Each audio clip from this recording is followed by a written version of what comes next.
Hello everyone, welcome again to online session of Monologue classes. I'm Dr. Dinesh Kumar and I will take today's The Hindu news analysis. So today is 8th February 2025. So अब हम आते हैं आज की important news पर और पहली हमारी न्यूज है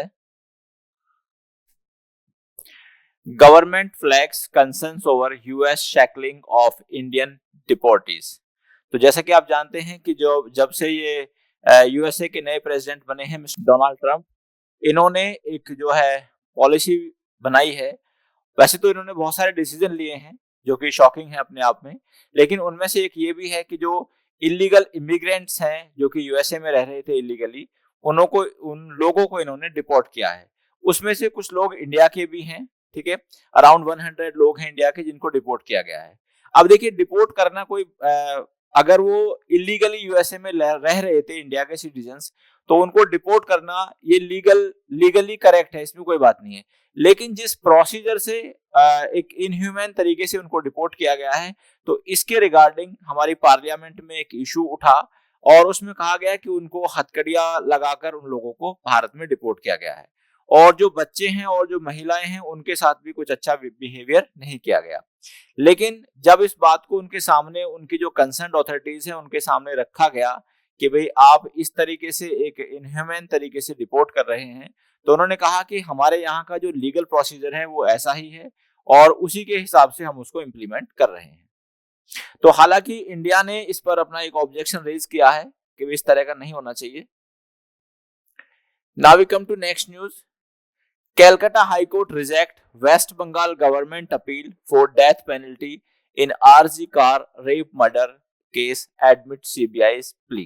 अब बेसिकली क्या हुआ है, जैसा कि आप सब लोग जानते हैं, कुछ दिन पहले कोलकाता में एक मेडिकल कॉलेज में, आरजी कार मेडिकल कॉलेज में एक जो डॉक्टर थी उनका रेप हुआ और उस रेप के बाद उनका मर्डर कर दिया गया। अभी यहाँ पर उस केस में डिसीजन आया है जिसमें कि उस अपराधी को लाइफ इम्प्रिजनमेंट की पनिशमेंट दी गई है। लेकिन जो वेस्ट बंगाल गवर्नमेंट है वो चाहती है कि ऐसे अपराधी को फांसी की सजा दी जाए और सीबीआई भी चाहती है कि ऐसे अपराधी को फांसी की सजा दी जाए। अब क्वेश्चन ये है कि ऐसे अपराधी को फांसी की सजा क्यों नहीं दी गई, तो उस पर ऑनरेबल हाईकोर्ट ने कहा है, ये क्लैरिफाई किया है, क्योंकि उसके द्वारा किया गया अपराध rarest of the rare category में नहीं आता। अब हम समझते हैं what is this rarest of the rare category. तो देखिए बेसिकली होता क्या है कि जो मर्डर का पनिशमेंट है, मर्डर के दो ही पनिशमेंट है हमारे देश में।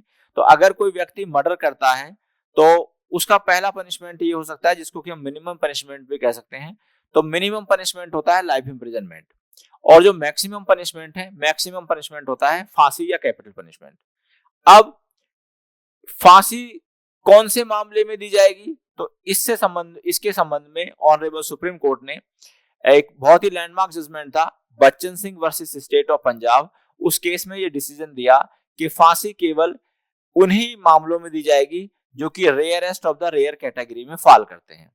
अब क्वेश्चन ये आता है कि किस मैटर को हम माने कि वो matter rarest of the rare category में फॉल करता है या नहीं करता है। तो उसका कुछ क्राइटेरिया ऑनरेबल सुप्रीम कोर्ट ने दिया Bachchan Singh versus state of Punjab के केस में।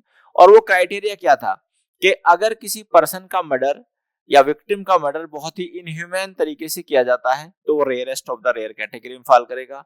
दूसरे पॉइंट ये है कि अगर किसी पब्लिक फिगर को मारा जाता है या किसी चाइल्ड को या फीमेल को मारा जाता है और वो उससे दया की भीख मांगती है कि उसको ना मारा जाए, बहुत ही गलत तरीके से, बहुत ही ब्रूटल वे में उसका मर्डर किया जाता है, तब ऐसे केसेस को माना जाता है कि वो सारे cases rarest of the rare category में फॉल करते हैं। लेकिन ऑनरेबल कोर्ट ने इस मामले में ये पाया गया कि डॉक्टर विक्टिम का रेप हुआ और रेप के बाद उनकी हत्या हो गई। लेकिन ऑनरेबल कोर्ट ने ये माना कि ये जो सर्कमस्टेंसेस है, जिन सर्कमस्टेंसेस में रेप हुआ और विक्टिम की हत्या हुई या मर्डर हुआ, वो technically rarest of the rare category में फॉल नहीं करती। और अगर कोई फैक्ट या circumstances rarest of the rare category में फॉल नहीं करती तो ऐसे मामलों में फांसी की सजा नहीं दी जा सकती। तो इसी बात को क्लियर किया ऑनरेबल हाई कोर्ट ने। अब हम आते हैं नेक्स्ट न्यूज पर।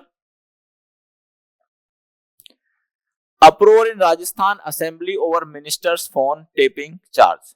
तो यहाँ पर जो राजस्थान लेजिस्लेटिव असेंबली में लीडर ऑफ अपोजिशन जो है, उन्होंने एक ये इशू उठाया है कि उनके जो सरकार है राजस्थान की सरकार ने उनके फोन टैप किए हैं। अब ये जो फोन टैप करना है ये कानूनी रूप से गलत है, कानूनी तौर पर गलत है। क्यों? क्योंकि देखिए आर्टिकल जो 19(1)(a) है वो हमें ये फंडामेंटल राइट देता है कि हम सभी के पास right to speech and expression है, हम अपने अपने विचारों को अभिव्यक्त कर सकते हैं।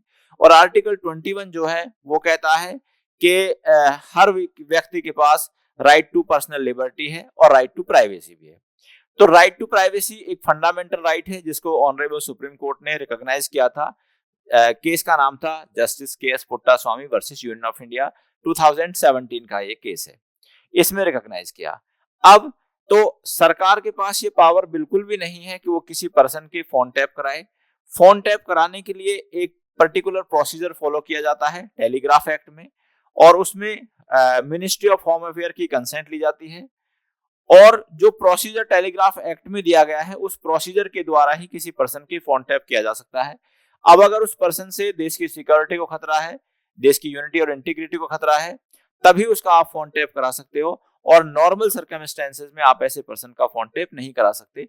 तो इसी बात को लेकर जो राजस्थान की लेजिस्लेटिव असेंबली है उसमें ये इशू रेज किया गया।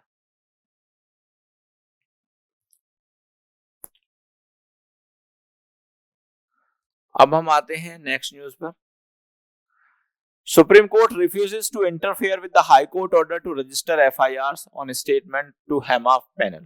तो बेसिकली क्या हुआ, ऑनरेबल सुप्रीम कोर्ट ने जो ऑनरेबल हाई कोर्ट का ऑर्डर था, और ऑनरेबल हाई कोर्ट ने ये ऑर्डर दिया कि एक हेमा कमेटी बनी थी, और हेमा कमेटी में क्या हुआ कि जो साउथ की हमारी फिल्म इंडस्ट्री है वहां पर कुछ एक्ट्रेस ने ये एलिगेशन लगाए कि फिल्म की शूटिंग के दौरान उनके साथ कुछ गलत व्यवहार किया गया, जिससे सेक्सुअल हरासमेंट की घटना उन लोगों के साथ हुई।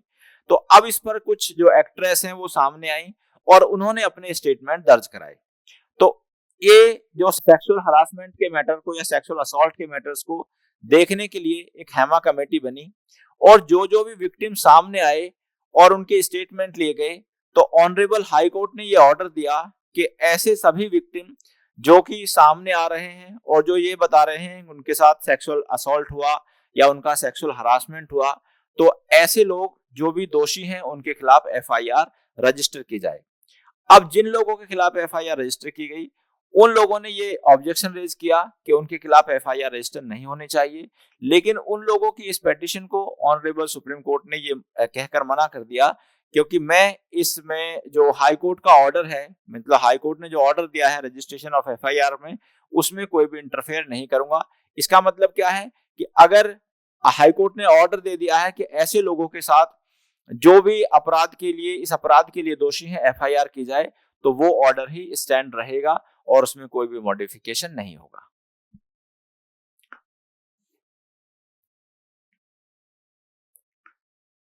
अब हम आते हैं नेक्स्ट न्यूज पर। Major announcement to be made during PM France visit. तो जो हमारे प्रधानमंत्री हैं श्री नरेंद्र मोदी जी, अभी वो फ्रांस में जाएंगे और फ्रांस की जो विजिट है उसमें कुछ मेजर अनाउंसमेंट होने वाले हैं, जिसमें से कुछ इंपॉर्टेंट बातें ये हैं।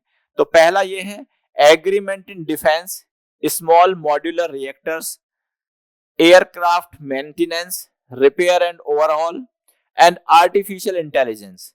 तो इन मामलों पर जब हमारे प्रधानमंत्री श्री नरेंद्र मोदी जी फ्रांस जाएंगे, तो वहां के जो प्रधानमंत्री हैं उनसे वो इन मामलों पर क्या करेंगे, चर्चा करेंगे।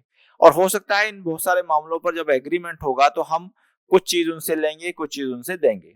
अब इसमें अगर हम पर्टिकुलरली देखें, एक की announcement expected is deal for the 26 Rafale M fighter jets for the Indian navy. तो यानी कि हम फ्रांस से 26 राफेल एम फाइटर जेट्स भी खरीद सकते हैं, जो कि हम ये जेट्स किसको देंगे, अपनी नेवी को देंगे, यानी कि जो इंडियन नेवी है उसको ये दे दिए जाएंगे। अब हम आते हैं नेक्स्ट न्यूज पर। Did Tamil Nadu governor refers bill to president to avoid assent, ask Supreme court.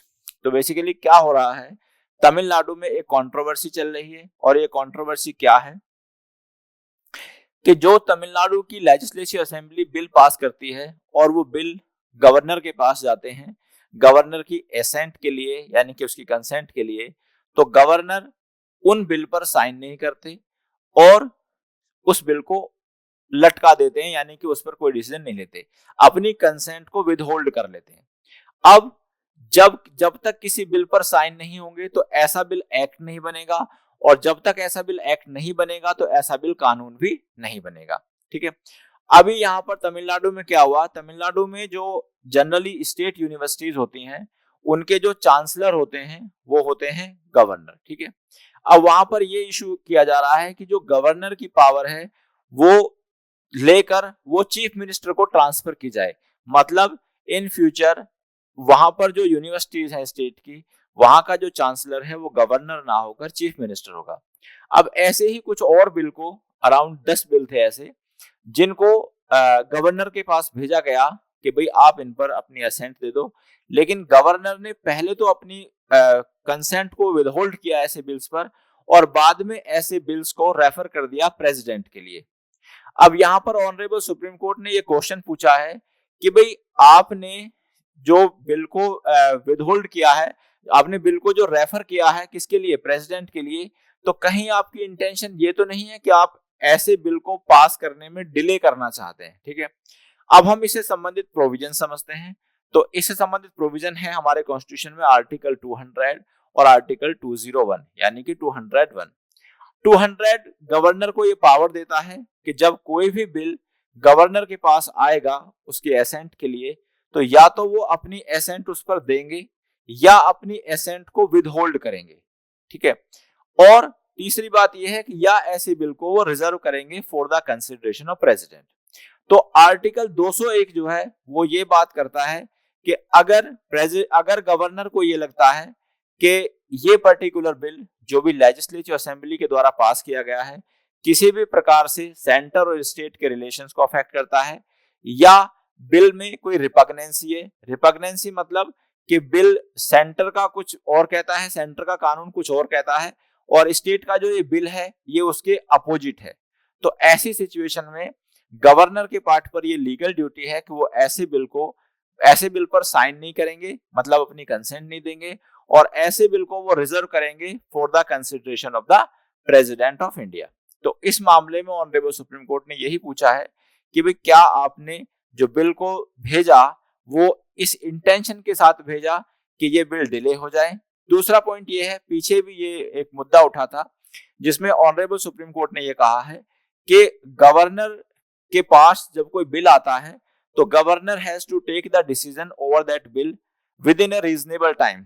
Means अगर गवर्नर उस बिल से सेटिस्फाइड नहीं है और गवर्नर चाहते हैं कि ऐसे बिल में कोई अमेंडमेंट हो, तो गवर्नर के पार्ट पर यह ड्यूटी है कि वो ऐसे बिल को लेजिस्लेटिव असेंबली के लिए भेजें। लेजिस्लेटिव असेंबली गवर्नर की बात मानने के लिए बाउंड नहीं है। दूसरी बात यह है, ऑनरेबल सुप्रीम कोर्ट ने यह भी कहा कि गवर्नर एक इंडेफिनिट टाइम के लिए ऐसे बिल को विदहोल्ड नहीं कर सकते, क्योंकि अगर एक इंडेफिनिट टाइम के लिए आप विदहोल्ड कर रहे हो किसी बिल को और उस पर आप साइन नहीं कर रहे हो, तो कहीं ना कहीं आप जो लेजिस्लेचर की इंटेंशन है और जो लेजिस्लेचर का पर्पज है उसको उसके रास्ते में हिंड्रेंस क्रिएट कर रहे हो। So this is not legally allowed. अब हम आते हैं नेक्स्ट न्यूज पर, और हमारी नेक्स्ट न्यूज है 21 MPs write to Amit Shah seeking update on Naga peace process.